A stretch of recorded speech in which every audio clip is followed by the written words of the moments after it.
Particularly recently आपकी कुछ podcast भी हुई हैं और आप कुछ अनफॉर्चुनेटली जिस मुल्क में हम रहते हैं वहाँ पे एक क्लिप निकाल के उसको आउट ऑफ कॉन्टेक्स्ट यहाँ वहाँ कर देना। तो आइडिया ये है कि हम एक जितनी ज़्यादा उसमें क्लैरिफिकेशन लेके आ सकेंगे जो आपके ख्यालात हैं इस बारे में।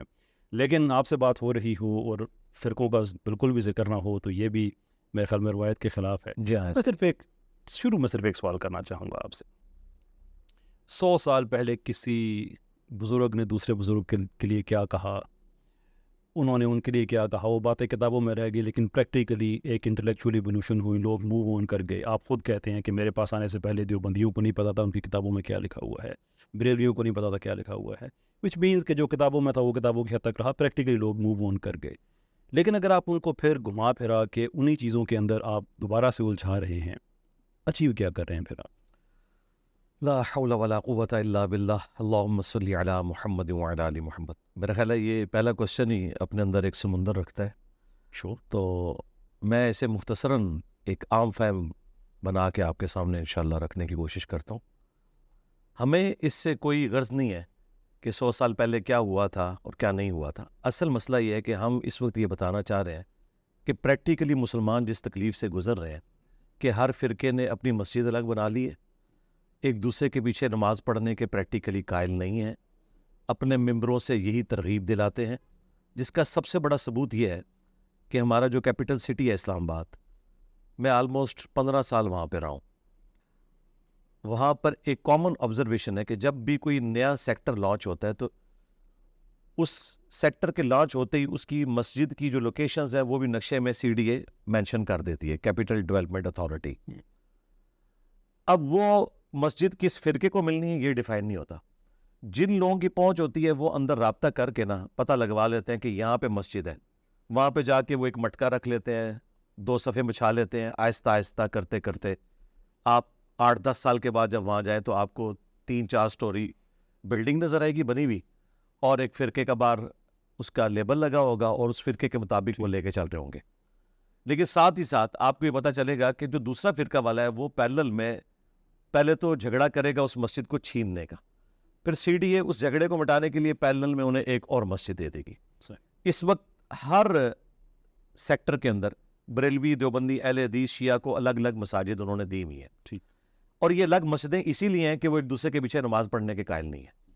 आज का एक मॉडर्न इंसान जिनके बारे में आप जैसे लोगों को, हमारे जैसे पढ़े लिखे लोगों को बड़ी फिक्र है कि लोग इस्लाम से मुतनफ़र हो रहे हैं, उसके पीछे रीज़न क्या है? पढ़ा लिखा इंसान ये कहता है ये एक दीन है जो इतने टुकड़ों में बढ़ चुका है, तो किस दीन को हम फॉलो करें? जबकि सारों के मेंबरों से ये भी बताया जा रहा है कि 72 फिरके जहन्नम में जाएंगे, प्लस ये भी बताया जा रहा है कि ये है जो जन्नती है, बाकी जो मस्जिदें आपको नजर आ रही है जहन्नमियों की है, ये बताया जा रहा है प्रैक्टिकली। तो जाहिर है एक आम आदमी तो सोचता है मैं किधर जाऊं, या तो मैं रिलीजन छोड़ दूं, और अगर मैंने रिलीजन पे चलना है तो मैं किस मकतब फिक्र को फॉलो करूं। तो इसका रूट कॉज एनालिसिस मैंने किया है कि टूटी कमंद कहां, ये मामला शुरू कहां से हुआ था। कुरान में भी आप देखें अल्लाह ताला ने जब शिर्क का जिक्र किया है तो कहा है कि सूरतुल बकरा में कि पहले लोग एक ही उम्मत थे, फिर आहिस्ता आहिस्ता लोगों ने इख्तलाफ किया, अंबिया को हमने भेजा, जिन्होंने उनकी पैरवी की वो कामयाब हो गए, जिन्होंने रूगर्दानी की वो नाकाम हो गए, और ये एक सिलसिला चलता जा रहा है।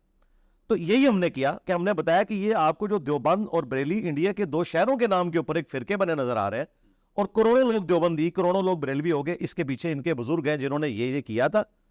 और जब तक आप ये नहीं समझेंगे कि इनकी रूट्स क्या है, आप इस हक तक पहुंच नहीं सकते कि ये डिवीजन की वजह क्या है। जब तक आप तशखीस नहीं करेंगे उस बीमारी का इलाज नहीं कर सकते। अलबत्ता मैं इस बात को सेकंड करता हूं कि अगर कोई शख्स ये पुरानी किताबें दिखाकर लोगों को आपस में लड़वाए, वो तो बहुत बड़ा मुजरिम है।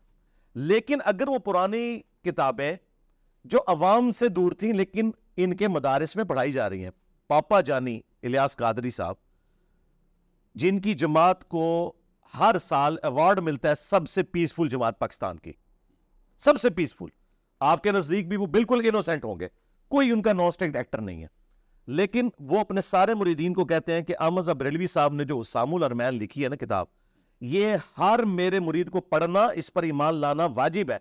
ये हमारे कीदे हैं जिसमें लिखा है कि देवबंद, अहले हदीस और शिया ये सब मुर्तद और वाजिबुल कत्ल है। अब मुझे बताएं, हमारी एजेंसियां इनको इनाम, बल्कि इस दफा तो सिंध की गवर्नमेंट ने उनके लिए पता नहीं मुस्तार इम्तियाज ये कौन सा रिकमेंड भी कर दिया। मैं टीवी पे देख रहा था, ये टसोरी साहब ने, हालांकि वो ये इस किस्म की उनकी तालीमात है, तो ये ख़त्म कोई नहीं हुई है। इस तरीके से देवबंद ने इसके जवाब में अल मुहन्नद अल मुफन्नद जो लिखी है वो उनके मदारिस में पढ़ाई जाती है। हमारा जो उलमा का तबका है ना, वो ये सारी गलाजत पी के आता है, लिहाजा उनसे आप एक्सपेक्ट ना करें कभी इत्तेहाद उम्मत पे काम करेंगे, ये कभी कुफार के खिलाफ काम करेंगे। ये गैर महसूस तरीके से ये मामलात को लेके चलता रहेंगे। हम अवाम को एजुकेट कर रहे हैं कि इनके बड़े चुके मसला बिगाड़ के गए हैं, छोटों का अब कोई इलाज मुमकिन नहीं है जब तक कि आप इनको एक्सपोज ना करें। उसके बाद फिर मैं लड़वाता नहीं हूं, मैं कहता हूं कि मुसलमान है सारे, सबके पीछे नमाजें पढ़े, उनसे भी ब्लंडर हुए, इनसे भी हुए, आगे चले। मैं ये नहीं कहता कि आप आपस में लड़े, लड़ने का तो ये कहते हैं, वरना तो मैंने कुछ चंदा बुक बनाई होती है अपनी कि इनको छोड़ के मेरी तरफ आ जाओ। आप जितनी जमातें देखें लॉन्च होती है ना, वो दूसरों के मुकाबले पे होती हैं। तबलीगी जमात बनी 1926 में, उसके मुकाबले में 1981 में दावत इस्लामी बनी, ये उसके मुकाबले में बनी थी। वो रायविंड मरकज, ये मुल्तान मरकज। मैंने तो कोई मरकज नहीं बनाया, मैं तो सबको कहता हूं। आज भी आपके सामने तबलीगी जमात के बारे में सवाल हुआ, मैंने कहा जरूर जाए, सिर्फ उनके सिलेबस से इख्तलाफ है, आप उनके साथ वक्त गुजारें। जमात इस्लामी के बारे में मुझसे पूछते हैं तो मैं कहता आप इस्लामी जमीयत तलबा के जो कुरान क्लासेस हो रही हैं वो आप अटेंड करें, सबका आप साथ है। देखिए ये बात आपकी ठीक है, जो डिस्क्रिप्शन है प्रॉब्लम की बिल्कुल आपने एक्यूरेट दी है कि ऐसे ही हुआ है, लेकिन उससे तो सिर्फ हमें प्रॉब्लम समझ आता है, जो उसका सोल्यूशन है। एक आउटकम उसका ये है कि जैसे बरेलवी हजरात कहते हैं कि हमारे सिवा सब गलत, जी देवबंदी हजरात कहते हैं हमारे सिवा सब गलत, एंड सो फोर्थ, ये ठीक है, मदारिस में पढ़ाया जाता है। लेकिन इन सारी जमातों में एक जमात नई ऐड हो जाती है, वो आपके जिसे for all practical purpose of जमात नहीं कहते हैं, लेकिन बहरहाल एक फ़िक्र है, जी जी, आपके फॉलोअर्स हैं, वो उनकी फ़िक्र है। तो ये उसका एक अनइंटेंडेड कॉन्सिक्वेंस है कि आप भी उन्हीं लोगों में खड़े होकर उन सबको गलत कह रहे हैं। तो फिर फ़र्क कहाँ पे? फ़र्क ये है कि वो कहते हैं कि ये सारे काफिर हैं, हम जन्नती हैं, इनके पीछे नमाजें नहीं होती, इनको आपने चंदा नहीं देना, और इनके सारे बड़े बुजुर्ग जो है गुमराही के पेशवा हैं।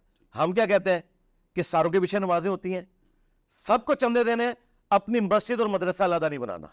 ये जमीन और आसमान का फर्क है, इंटरनेशनल अदालत में ले जाए मेरा मुकदमा। हियर इज द प्रॉब्लम, कोई भी मसलक किसी दूसरे मसलक की तकफीर नहीं करेगा अगर उसके पास कोई रीज़न नहीं है। तो वो एक रीज़न है, वो मुकदमा पूरा तैयार करते हैं, जाहिर सी बात फतवे तक जाते हैं, वो बड़ी स्टेज पे जाना होता है, और उसके बाद वो कहते हैं कि बेस्ड ऑन दिस हम डिक्लेयर कर रहे हैं कि इन पे तकफीर लागू। जी ऐसे ही है। अगर आप भी इस सिस्टम को ठीक समझते हैं, अगर आप ये समझते हैं कि गुस्ताखियाँ वाक़ई हुई हैं, और फिर आप ये कहते हैं कि इन गुस्ताखियों के समेत हम ये समझते हैं कि सारे के सारे मुसलमान हैं, तो डोंट यू थिंक कि मैसेज आप भी आधा ही दे रहे हैं कि अगर किसी ने कुफर किया है तो फिर कुफर किया है, अगर नहीं किया है तो फिर नहीं किया है। बिल्कुल। आप किस बेस पे कहते हैं कि ये सारे एक दूसरे को जो काफिर कह रही है ठीक कह रहे हैं, लेकिन मैं इन्हें काफिर नहीं कहूँगा, एक दूसरे को ही ठीक कह रहे हैं? नहीं, मैं ये नहीं कहता एक दूसरे को ठीक कह रहे हैं, मैं ये कहता हूँ कि ये एक दूसरे को कह रहे हैं आपने ये काम नहीं करना, और जहाँ पे हमें इख्तलाफ है हम गुस्ताखाना इबारतों के ऊपर फतवा लगाते हैं कि ये इबारत कुफरी है। अब मुझे बताएं कौन मुसलमान है जो चिश्ती रसूलुल्लाह या अशरफ अली थानवी रसूलुल्लाह को इस्लाम कह देगा? कुफरी कहेंगे। हम ये कहते हैं ये इबारतें कुफरी हैं, बुजुर्गों ने लिखी, वो अपने साथ ले गए, आप जो उनके नाम के साथ अपने आप को मंसूब किए हुए हो ना, आप इनसे ऐलान बरात कर दो। जो ऐलान बरात कर देता है वो हमारा भाई है। अवाम देवबंद की हो, बरेलवियों की हो, वो तो इस कलमे को सही नहीं समझते। वो कहते हैं जी हमें ये जरूर बताया गया था कि देवबंदियों ने थानवी रसूलुल्लाह पढ़ाया, हमें चिश्ती रसूलुल्लाह का नहीं पता था, ये आपने बताया। अच्छा, मैंने नहीं बताया, ये देवबंदियों को पहले ही पता था। हाँ, उनको पता था, इनको नहीं पता था, मैंने सबको बताया। इसकी वजह से पता क्या हुआ, जैसे जब एक बिल्ली की दुम कटती है ना, तो उसकी चीखें निकलती हैं जब वो बाकियों की सलामत देखती है, लेकिन सारी बिल्लियों की दुम काट जाए ना, फिर सब्र आ जाता है। मैंने सारे फिरकों को सब्र दिलाया कि यार मसला अगर ये आपके फिरके में खराबी है तो उनमें भी ये थी, लिहाजा अब ये करो कि इन्हीं खराबियों के साथ आप इस्लाह की कोशिश करो अपने फिरके में रहते हुए, और किताबों सुन्नत जो आप क्लेम करते हो कि कुरान, बुखारी, मुस्लिम, ये अहले सुन्नत की मेन स्ट्रीम की किताबें, इन्हें पढ़ो। इसमें जो बरेलवियों की हक बात है वो ले लो, जो देवबंद की है वो ले लो, जो अहले हदीस की है वो ले लो, लेकिन इसकी बुनियाद पे अपनी मस्जिद अलग नहीं करनी, चंदा बुक नहीं बनानी, मदरसा नहीं बनाना, इन्हीं के साथ रहना है। आहिस्ता आहिस्ता साथ रहने से इनमें तब्दीली आएगी। ये पैगम्बराना तरीका यही है ना, नबी इस्लाम कोई मुशरिकीन अरब को छोड़ के तो नहीं चले गए, आपने आहिस्ता आहिस्ता उन्हें बताया कि तुम इब्राहिमी हो, लेकिन दीन इब्राहिमी ये था। तो अल्हम्दुलिल्लाह हमारे स्टूडेंट्स आज तक सिर्फ मारे खा रहे हैं, मेरे कभी किसी स्टूडेंट ने किसी को मारा नहीं। हाँ, इन फिरकों के उलमा ने उन्हें मारा, पीटा, ऊंची आमीन कहने के ऊपर, रफली ज़ैन कहने पे निकाला। हम पैसिव रेजिस्टेंस में बिलीव करते हैं। आप कोई एक वाकया रिपोर्ट नहीं कर सकते कभी हमने एक्टिव रेजिस्टेंस की हो, कभी मेरे पे FIR कटी या मर्डर अटेम्प्ट हुई और कभी रोड ब्लॉक हो गई हो, ऐसा कभी नहीं हुआ। हालांकि आपने यहाँ रश देख लिया, मैं तो लोगों को कहता हूँ कि आपने नहीं आना, लोग पहली दफा आते हैं तो यहाँ हमारे लिए जगह कम पड़ गई है। तो ये वो फर्क है। और ये आपका प्लेटफॉर्म चूंकि एक ऐसा प्लेटफॉर्म है जिसको तमाम मुकादमे फिक्र के लोग देखते हैं, मैं इनके जरिए बिल्कुल क्लियर कट मैसेज दूंगा कि ये मेरी आउट ऑफ कॉन्टेक्स्ट जो बातें काटते हैं वन लाइनर है मेरी तरफ से। मैं तमाम मुकादमे फिक्र को मुसलमान समझता हूँ, सवाए दो फिरकों के। एक अहले सुन्नत का फिरका जो सब कॉन्टिनेंट में पाया जाता है, जो अब काफिर डिक्लेयर हो चुका है, कादियानी, क्योंकि वो शिया से नहीं निकले, वो अहले सुन्नत से निकले, हनफी हैं, अभी तक वो अपने आप को हनफी कहते हैं। दूसरा शिया का फिरका जो शाम में पाया जाता है, नुसैरिया, जो सैयदना अली अलैहिस्सलाम के लिए उलूहियत नाऊज़ु बिल्लाह क्लेम करते हैं। ये दो फिरके काफिर हैं। बाकी जितने भी फिरके हैं अहले सुन्नत के हों, हनफी, शाफी, मालकी, हम्बली, फरोई इख्तलाफात है अगरचे, लेकिन अकीदे के भी इख्तलाफात हैं, जिसका सबसे बड़ा सबूत यह है कि सल्तनत उस्मानिया के दौर में 1517 से लेकर 1917 तक 400 साल तक काबे में 4 मुसल्ले थे। मुझे बताएं इन बुजुर्गों के ऊपर मैं सुबह शाह कुनूत नाज़िला ना पढ़ूं कि इन्होंने उम्मत की जमीयत को यह तोड़ा कि 400 साल तक काबा, जो मुसलमानों की यूनिटी की अलामत था कि पूरी दुनिया में जहां कहीं उस तरफ रुक करके नमाज पढ़नी है, उसमें 4 मुसल्ले डाल दिए। और फिर उससे बड़ा धोखा यह दिया कि चारों हक में है। अगर चारों हक में है तो 4 मुसल्ले डाले थे तो फजर की नमाज सारे हनफियों के पीछे पढ़ते, जोहर की सारे शाफियों के पीछे पढ़ते, चलो इस तरह बांट लेते, पैरेलल में नमाजें इनकी होती थी। ये तो सऊदी हुकूमत ने 1926 में आके ये मुसल्ले उठाए हैं।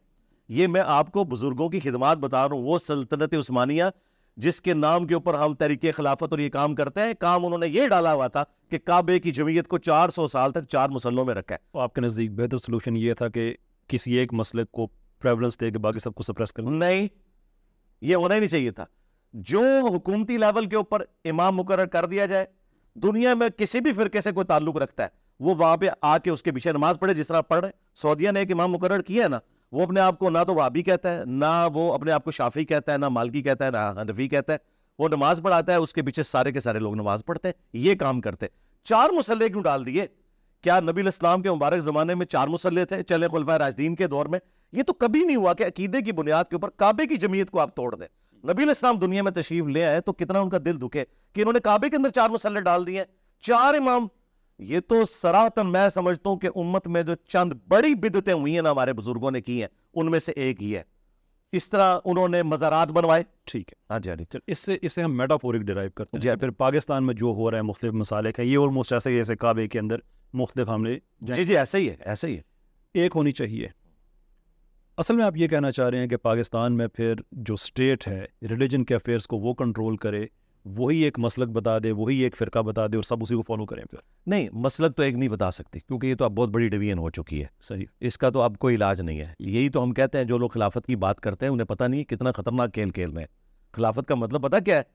कि अगर TLP की खिलाफत कायम होती है ना, फिर देवबंद, अहले हदीस और शिया को पाकिस्तान में रहने का कोई हक नहीं होगा। किस बेस पे कहते हैं? वो इस तरह होगा कि जब वो आएंगे तो उनके बुजुर्गों की तो तालीमात है कि वहाबी वाजिबुल कत्ल है, ठीक है।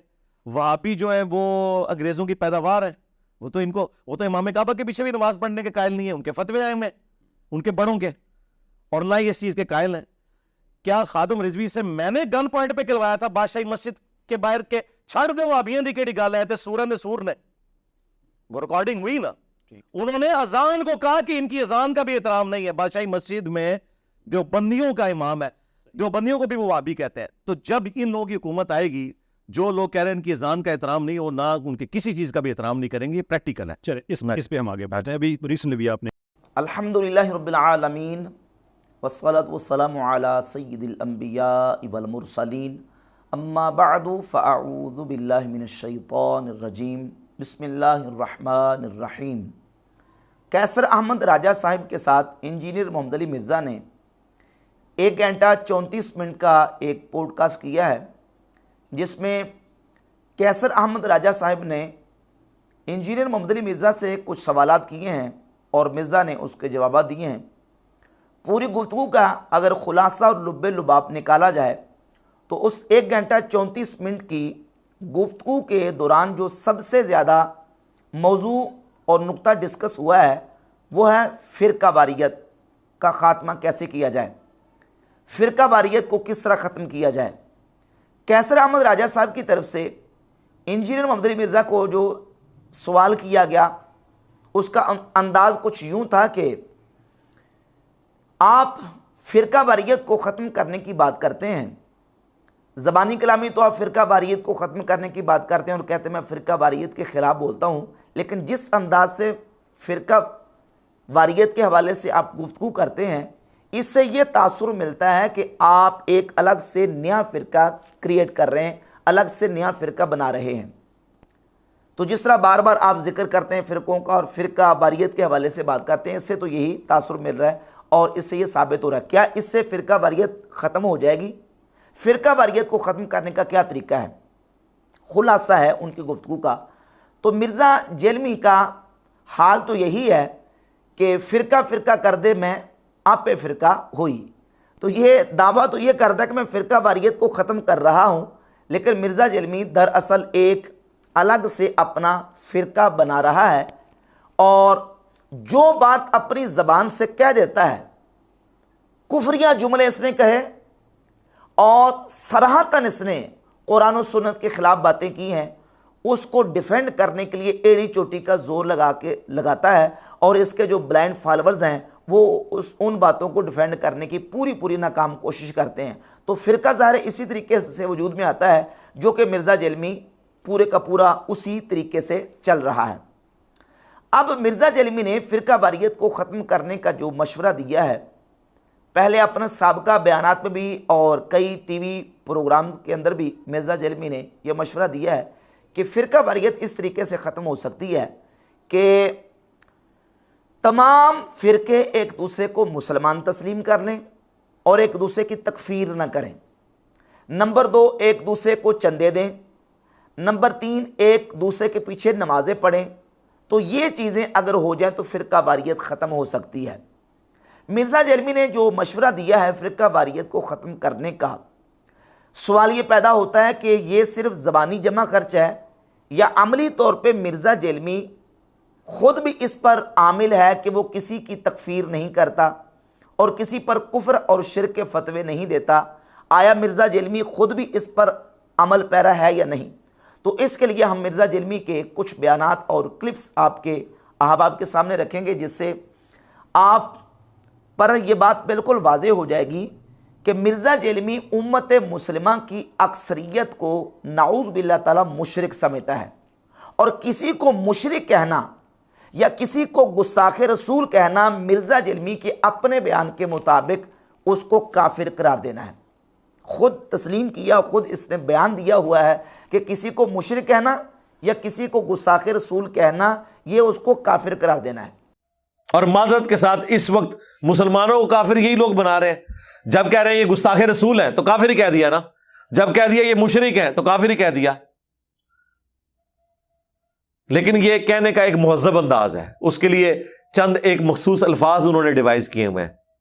भाई गुस्ताखे रसूल का क्या मतलब है? गुस्ताखे रसूल मुसलमान होता है तो सीधी तरह वो काफिर हो, लेकिन वो उनको पता कि यार ये कहेंगे तो हो सकता है कोई मुकदमा ना कायम कर दे, झड़े बढ़ो ना फिर को वो। और ये दावा भी साथ किया कि मैं किसी को गुस्ताखे रसूल नहीं कहता। कभी किसी के ऊपर गुस्ताखे रसूल होने का फतवा तो नहीं लगाया, लेकिन इबारात के ऊपर मैं गुस्ताखियां जो इनके बुजुर्गाने दीन ने की हैं वो हाईलाइट करता हूं, उसके बाद मामला अल्लाह के सुपुर्द करता हूं। मैं सिर्फ गुस्ताखियां हाईलाइट करता हूं, किसी को गुस्ताखे रसूल नहीं कहता। अब मिर्ज़ा जेलमी के हम जब बयानात देखते हैं और इसमें थोड़ी सी क्लैरिफिकेशन देना ज़रूरी है। देखिए, मिर्ज़ा जेलमी ने कोई किताब नहीं लिखी कि जिस किताब का हम हवाला पेश करें कि इस किताब के अंदर इस सफ़े में मिर्ज़ा जेलमी ने ये स्टेटमेंट लिखी है और ये बात बयान की है।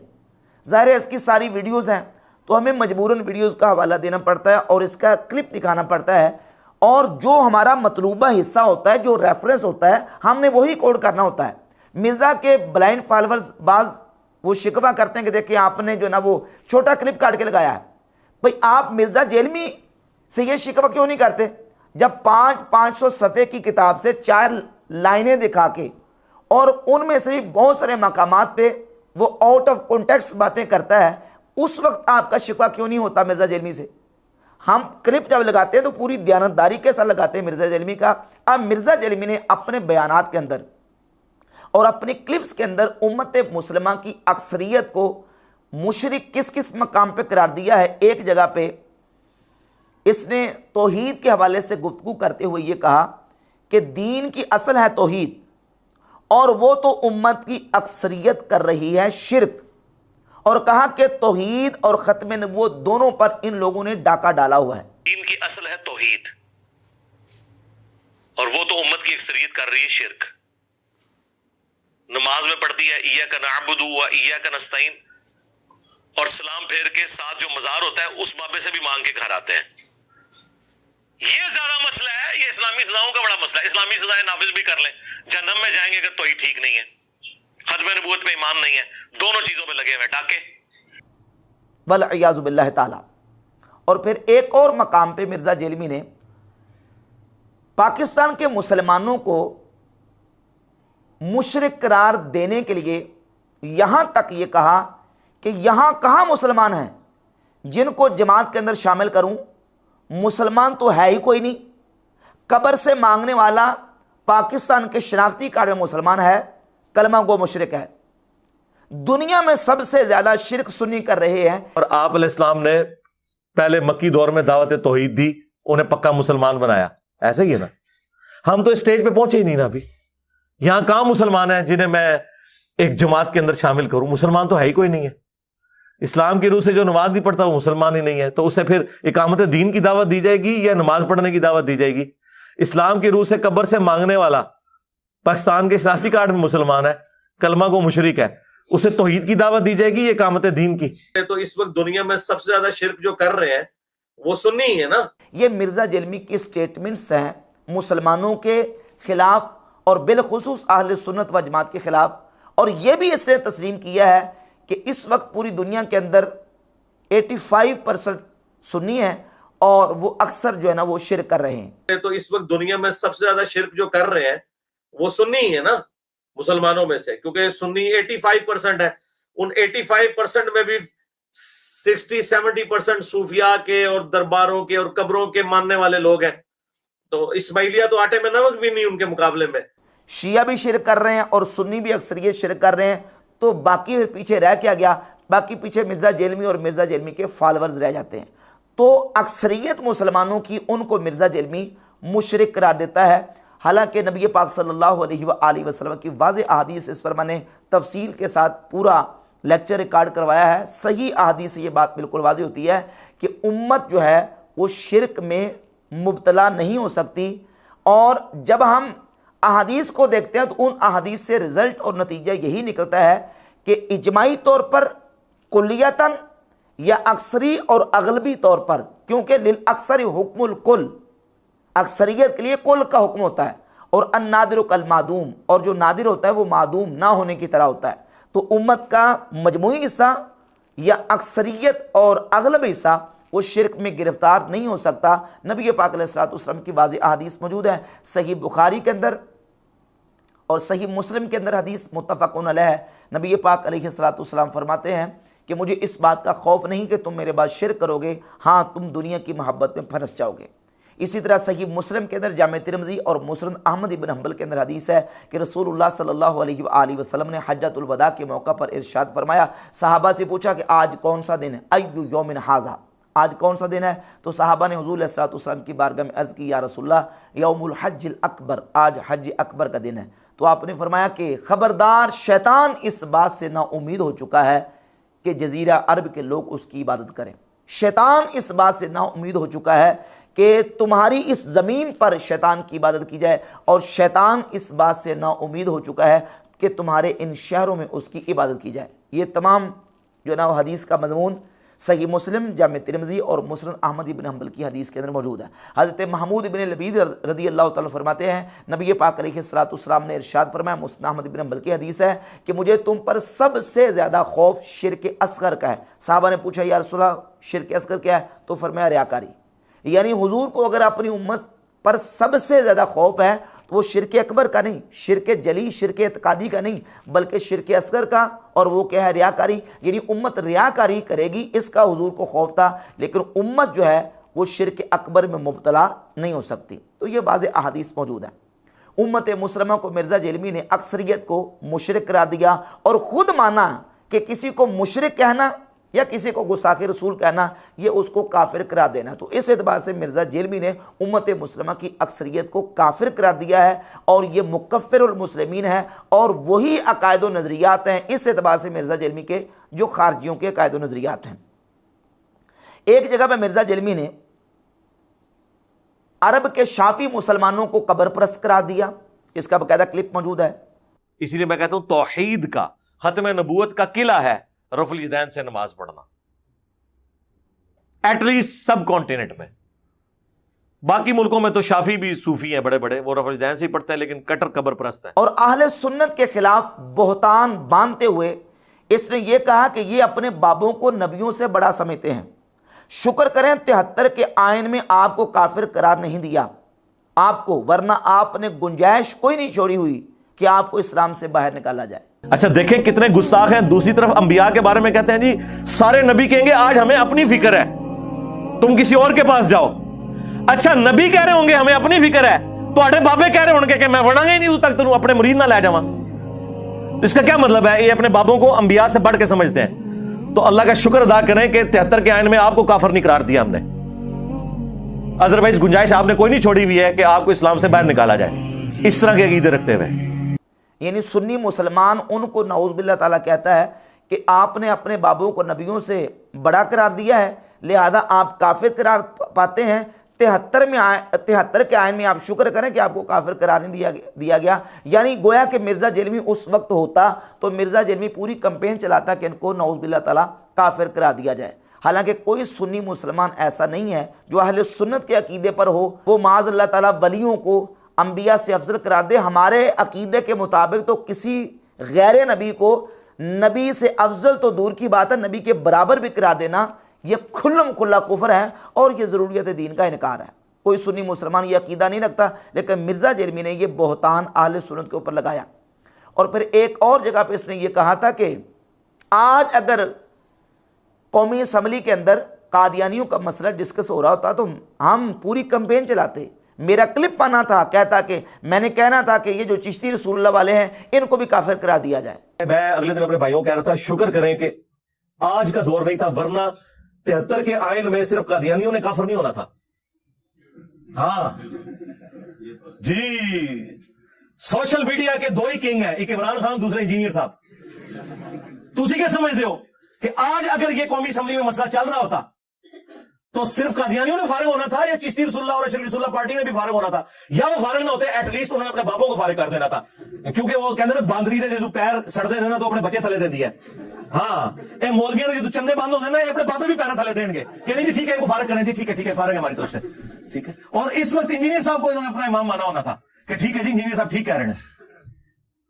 अल्लाह का शुक्र अदा करे कि भले वक्त बच गया वरना ਤੁਹਾਡਾ भी रगड़ा लग जाना सी, नहीं तो मैं तो कंपेन चला देनी सी। अगर ये चल रहा होता कौमी असम्बली में मसला, मेरा रोजाना क्लिप आना सी कि भाई नहीं अगर उन्हें बहस ही चाहे उन्हें फारक करो, ये सारे बाबे तो सारी जान चढ़ाओ। हाँ तो बड़ा भला वेला सी बच गयो। और मशवरे क्या दे रहे हैं कि तमाम मकातब फिक्र एक दूसरे को मुसलमान माने, और अपना अमल क्या है अहले सुन्नत व जमात को असम्बली के अंदर काफिर करार दिलवाने की जो है वो मंसूबे बना रहा है कि आज अगर मसला डिस्कस हो रहा होता तो मैं इनको काफिर करार दिलवाता। तो खुद मुकफ़िर है, खुद तकफीर करता है और मशवरे कह देता है कि तमाम मकातब फिक्र एक दूसरे की तकफीर करना छोड़ दें, एक दूसरे को मुसलमान मान लें। और अहनाफ को इसने मिर्ज़ा जेलमी ने गुस्ताखे रसूल भी कहा और कहा कि कटर ठेठ हनफी गुस्ताखे रसूल हैं, तुम हो गुस्ताखे रसूल। ये नहीं बताते कि जो शख्स रसूलुल्लाह के हुजूर आवाज बुलंद करे वो तो गुस्ताखे रसूल, और जो हुजूर की बात का मजाक उड़ाए वो उस तो बड़ा गुस्ताख। और वो ये सारे हैं कट्टर ठेठ हनफी। तुसी लोग हो हदीस हदीस, तेरे सामने हजरत उमर बैठे हो तो मैं देखता हूं कि वो फिर कि या रसूलुल्लाह इजाजत दे। तुम लोग हो गुस्ताखे रसूल, हदीसों का मजाक उड़ाने वाले। देवबंदी मुफ्ती का जवाब देते हुए इसने अहनाफ के हवाले से ये कहा कि जो हनफी है ना ये रसूलुल्लाह सल्लल्लाहु अलैहि वसल्लम की अहादीस के मुकाबले में इमामों की बात को तरजीह देते हैं और ये गुस्ताखे रसूल हैं। ये जो है ना वो अहनाफ को कहा कि ये ये अनडिक्लेयर्ड गुस्ताख है कि ये अपने बुजुर्गों को जो रिस्पेक्ट दिए हुए हैं ना, वो पैगंबरों से बढ़ के दिए हुए हैं। कहते नहीं है, जाहिर है कहेंगे तो फिर 295C लग जाएगी। हाँ, लेकिन अनडिक्लेयर्ड गुस्ताख हैं ये। और फिर इसने ये भी कहा कि ये उलमा कहते हैं कि कुरान डायरेक्ट ना पढ़ना, गुमराह हो जाओगे। और एक जुमला अपनी तरफ से मिर्जा ने बनाया और उस पर फिर कुफर का फतवा दिया। कहा कि अगर किसी का अकीदा है कि कुरान लोगों को गुमराह करता है, ऐसा शख्स काफिर है, इसके कुफर में शक करने वाला भी काफिर है। कुरान के हवाले से बजाय ये बताने के कि ये किताब हिदायत है, आपको ये बताएंगे जी कुरान में तो लिखा है कि कुरान पढ़ के लोग गुमराह भी हो जाते हैं। अस्तगफिरुल्लाह। मेरी ये बात याद रखिएगा, अगर किसी का ये अकीदा है कि कुरान लोगों को गुमराह करता है, ऐसा शख्स काफिर है, उसके कुफर में शक करने वाला भी काफिर है। ये मिर्जा जेलमी ने फतवा दिया। अब सवाल ही पैदा होता है कि जब तुम्हारी बारी आती है तो तुम लोगों से कहते हो कि मेरा क्लिप आउट ऑफ कॉन्टेक्स्ट पेश किया गया है, पौने घंटे का मेरा बयान था, लेक्चर था, उसमें से 25 सेकंड निकाले गए, तो ये तुम उलमा की बात आउट ऑफ कॉन्टेक्स्ट पेश नहीं करते? यकीनन आउट ऑफ कॉन्टेक्स्ट पेश करते हो। जब कोई आलिम यह कहता है कि डायरेक्ट कुरान पढ़ने वाला गुमराह होता है, तो उसका मतलब क्या है, उससे मुराद क्या होती है? कि जिस तरह खवारिज डायरेक्ट पढ़ते थे, जिस तरह मुजस्सिमा ने डायरेक्ट पढ़ा, जिस तरह कादियानी डायरेक्ट पढ़ते हैं कि उसके अंदर मतलब अपना निकालते हैं, कलिमा तो हक्किन उरीदा बिहा बातिल, जब कुरान पढ़ के कलिमा हक का बोल के उसका मतलब गलत लेगा तो क्या गुमराह नहीं होगा?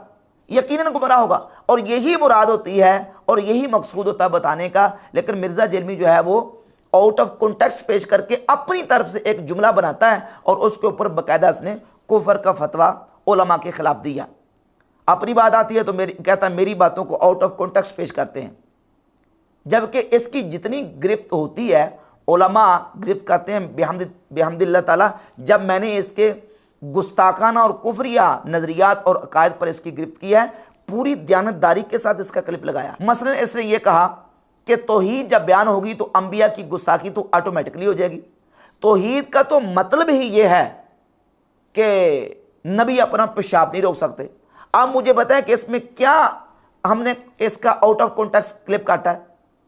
इसका स्याको सबाक देख लें, पूरे का पूरा आगे पीछे सारा क्लिप देखें। इसने अंबिया अलैहिमुस्सलातो तस्लीमात की शान में तौहीन किया, गुस्ताखी की है। यह कौन सा तरीका है तौहीद बयान करने का? और यह किसकी तालीम है इस तरीके से तौहीद बयान करने की कि नऊज़ बिल्लाह अंबिया की गुस्ताखी की जाए? फिर इसने यह कहा कि कादियानी आयत ख़त्म नबूवत का तर्जुमा दुरुस्त करते हैं और माज़रत के साथ आपके उलमा आयत ख़त्म नबूवत का तर्जुमा जो आखिरी नबी है यह गलत करते हैं। तो कॉन्टेक्स्ट देख लें, क्या कॉन्टेक्स्ट काटा उसका।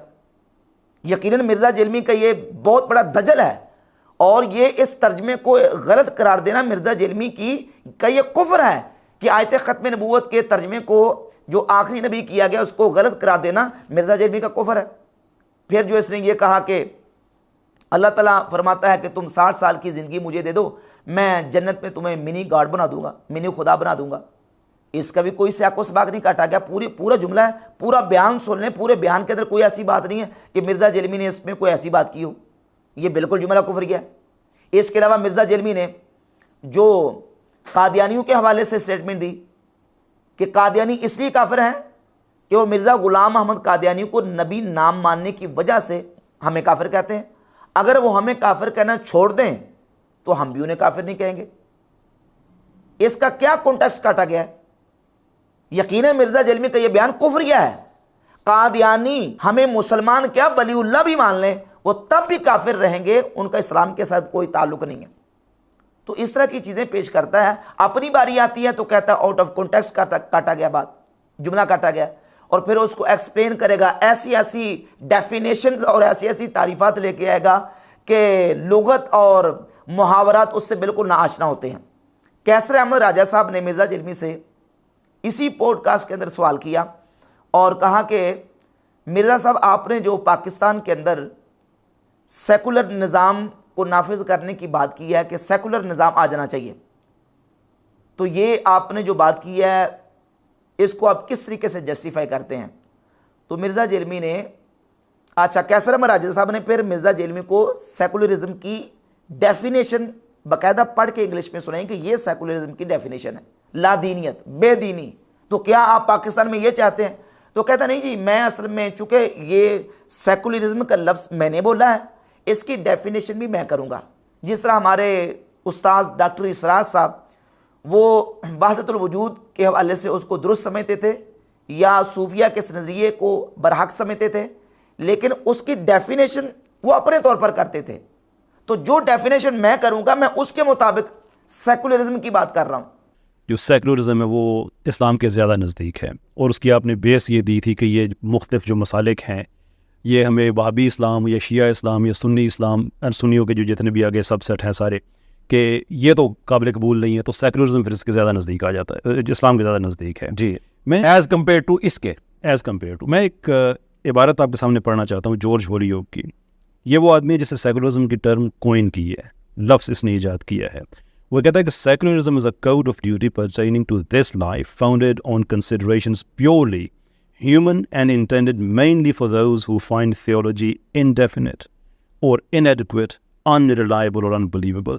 कि सेकुलरिज्म नज़रिया ही उन लोगों के लिए है कि जो इलाहियात को नाकाफ़ी समझते हैं, नाकाबिल यकीन समझते हैं, नाकाबिल एतबार समझते हैं। इसमें से कौन सी चीज़ आपको इस्लाम के नज़दीक लगती है? तो इसकी डेफिनेशन तो मैं करूंगा ना, जिस तरह मैं सूफिया से इतना इख्तलाफ रखता हूं, उसके बावजूद वहदतुल वजूद वो जब कहते हैं तो अहले हदीस तो सूफिया को काफिर समझते हैं वहदतुल वजूद की वजह से। वो कहते हैं कि वहदतुल वजूद का मतलब है कि अल्लाह के सिवा और कोई वजूद ही नहीं, यानी हम भी अल्लाह का हिस्सा है। इसको पैंथीज़म कहा जाता है। डॉक्टर सरार साहब पे भी कुफर का फतवा अहले हदीस ने लगाया कि वो इसको मानते थे। तो डॉक्टर सरार साहब से जब मैंने पूछा, उनका कि वहदतुल वजूद की जो मैं डेफिनेशन कर रहा हूं, मैं उसका पाबंद हूं, ये कायनात एक वजूद की वजह से कायम है, ना कि ये कि हम उसका पार्ट है। सेकुलरिज्म की जो मैं डेफिनेशन कर रहा हूं या डेमोक्रेसी की, कि हलाल के दायरे के अंदर अंदर नबी इस्लाम भी हदीस में नहीं आता। जमहूर मुहद्दिसीन के नजदीक ये रावी सिका और सदूक है। ये जमहूरियत का लफ्ज तो अहले सुन्नत के यहाँ राइज है, ये उन मानों में है जो ये आप डेफिनेशन कह रहे हैं ना, वेस्टर्न डेमोक्रेसी या इस किस्म का सेकुलरिज्म, ये तो कुफर है। अच्छा, अपनी बात आती है तो डेफिनेशन तब्दील कर देता है, तारीफ तब्दील कर देता है। और जब सैयदना दाता गंज बख्श अली जवेरी रहमतुल्लाह ताला अलैह की कशफुल महजूब पे जबान खोलता है और दरीदा दहनी करता है, तो उसमें सैयदना दाता गंज बख्श अली जवेरी रहमतुल्लाह अलैह ने साहब व शुक्र की जहां बात की है, चैप्टर बांधा है, बिल्कुल पहली लाइन में उन्होंने शुक्र की पहले डेफिनेशन बयान की है, शुक्र की तारीफ की है। गलबे महब्बत हक ताला, अल्लाह रब्बुल इज़्ज़त की महब्बत का गलबा, जिसमें इंसान के अपने अफ़आलो इख्तियारात की नफ़ी हो जाती है और बंदे का फ़ेल अल्लाह रब्बुल इज़्ज़त की तरफ मंसूब होता है। सूफिया उसको शुक्र कहते हैं। तारीफ़ की है बाकायदा, और फिर आगे गुफ्तगू की है साहब और शुक्र के हवाले से, लेकिन उसमें अपना लुकमा ऐड करता है और शुक्र का माना करता है मदहोशी, नशे की हालत। हालांकि सैयदना दाता साहब रहमतुल्लाह अलैह ने बाकायदा चैप्टर के आगाज़ में शुक्र की तारीफ़ की है। और ये कायदा कानून है, ला मुशाहता फिल इस्तिलाह, इस्तिलाह के अंदर किसी के ऊपर कोई कदगन नहीं है। अपनी बात आती है तो कहता जी डेफिनेशन मैं खुद करूँगा, और दूसरों की बात आती है तो उनके मुंह में लुकमा डालने की मिर्ज़ा जेलमी कोशिश करता है। इस पॉडकास्ट के आखिर में मिर्ज़ा जेलमी से कैसर अहमद राजा साहब ने सवाल किया कि आप मुतमिन हैं इस बात से जो उलमा हजरात हैं उमूमी तौर पर आपसे इख्तलाफ रखते हैं, और जितने इस्लाम मुखालिफ हैं वो उमूमी तौर पर आपसे इत्तिफाक रखते हैं। इस टॉपिक पे आखिरी सवाल के आप मुतमिन हैं इस बात से कि जो उलमा हजरात हैं उमूमी तौर पे आपसे इख्तलाफ रखते हैं, और जितने इस्लाम मुखालिफ हैं वो उमूमी तौर पे आपसे इत्तफाक रखते हैं? You are satisfied with that? नहीं, बिल्कुल नहीं। मैं सिर्फ आधी बात के साथ एग्री करता हूँ कि उलमा मुझसे इख्तलाफ रखते हैं, और उन्हीं उलमा की जो पब्लिक है वो जब उनकी तकरीर मेरे खिलाफ सुनती है, वो मुझे सुनती है, सुनने के बाद वो अपने उलमा को छोड़ जाती है। यानी उलमा अमूमी तौर पर मिर्ज़ा जेलमी के मुखालिफ हैं, और जो इस्लाम मुखालिफ तबका है वो अमूमी तौर पे मिर्ज़ा जेलमी से इत्तिफाक रखता है। ये सवाल था। इसका जवाब क्या देता है? जवाब ये दिया कि नहीं, बिल्कुल नहीं। मैं आधी बात से एग्री करता हूँ कि उलमा मुझसे इख्तलाफ रखते हैं, और उन्हीं उलमा की जो पब्लिक है वो जब उनकी तकरीर मेरे ख़िलाफ़ सुनती है वो अपने उलमा को छोड़ जाती है। ये जवाब दिया। हालांकि सवाल यह था कि उलमा उमूमी तौर पे आपसे इख्तलाफ रखते हैं, तो कहता नहीं, बिल्कुल नहीं, आधी बात से इत्तेफाक रखता हूं। कौन सी आधी बात से? यही तो आपसे पूछ रहे थे कि उलमा आपसे उम्मी तौर पे इख्तिलाफ रखते हैं, तो आप बताएं कि उलमा इख्तिलाफ रखते हैं। कहता पब्लिक जो है ना उनकी, वो मुझे मानती। पब्लिक की तो बात ही नहीं हो रही। और फिर पब्लिक के बारे में जो खुद मिर्ज़ा जेलमी ने जो ना वो बयान दिया है, पब्लिक के बारे में मिर्ज़ा जेलमी बयान देता है कि ये जो पब्लिक है ना, अवाम अल अवामो कल अनाम, अवाम तो जानवरों की तरह। और फिर अवाम तो क्या कीजिए, नौज़ बिल्लाह मुद्दी साहब नाज़मी है, मुख्य अवाम को कहना, अवाम कल अनाम, अवाम चौपायों की मानत है। अवाम तो पैदा ही दोज़ख के लिए हुई है ना अक्सरियत। ये तो आयत है कुरान की, सूरतुल आराफ की आयत है। चौपायों की तरह जो पब्लिक तुम्हें मान रही है, उस पब्लिक को तुम जानवर करार दे रहे हो, उस पब्लिक को तुम जो है वो चौपाया करार दे रहे हो। और उन्हीं उलमा की जो पब्लिक है, वो जब उनकी तकरीर मेरे खिलाफ सुनती है, वो मुझे सुनती है, सुनने के बाद वो अपने उलमा को छोड़ जाती है। और फिर अवाम तो क्या कीजिए, नौज़ बिल्लाह मुद्दी साहब नाज़मी है, मुख्य अवाम को कहना, अवाम कल अनाम, अवाम चौपायों की मानत है। अवाम तो पैदा ही दोज़ख के लिए हुई है ना अक्सरियत। ये तो आयत है कुरान की, सूरतुल आराफ की आयत है। तो पब्लिक की तो बात ही नहीं है, उलमा की बात हो रही है। और उलमा जो है वो उमूमी तौर पे मिर्ज़ा जेलमी के मुखालिफ हैं, क्योंकि मिर्ज़ा जेलमी की जो बोंगियाँ और मिर्ज़ा जेलमी की जो जहालतें हैं, उनको देख के उलमा कभी भी मिर्ज़ा जेलमी से इत्तेफाक नहीं कर सकते।